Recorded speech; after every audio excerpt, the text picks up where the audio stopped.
Ever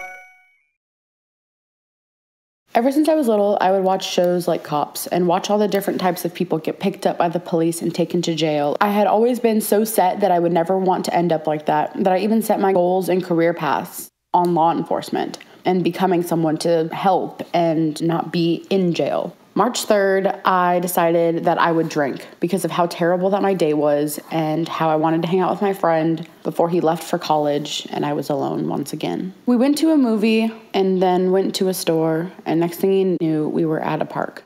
We sat there for a couple minutes, played soccer for a little while, and down went an entire bottle of vodka and an entire bottle of wine. It started to rain, so we both ended up running into the backseat of my car and sitting there talking for a couple hours.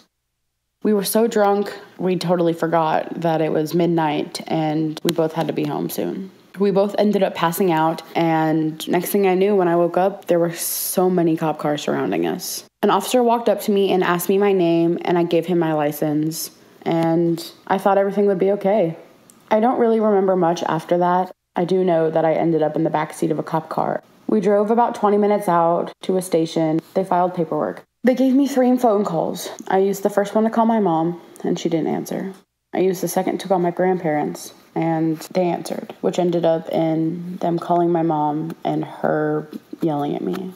I sat there waiting, and finally they took me to the back where they took my blood and made me pee in a cup. I have scars on my legs and my arms from self-harm, so I was put into the special side of the jail where you have to wear a green padded dress and it's Velcro, so you can't hurt yourself. I was only in there for a day and a half, but felt like I was in there for 4 years. Finally, I was allowed to leave. I didn't know what to do, and I didn't know how to feel. My mom came and picked me up, $271 for my bail. They had taken my car, and I had to go pick up my car, $180. I went to counseling right after that and went to the doctors and had to get on antidepressants because the thought of sleeping and being there again made me scared. About 5 months have gone by, and the thought of being in jail still haunts me. I don't ever want to be back there again. I'm afraid to drive. I've pushed so many people away because I'm afraid that something bad will end up happening and I'll be back in that situation. Now I know what to avoid and what will happen.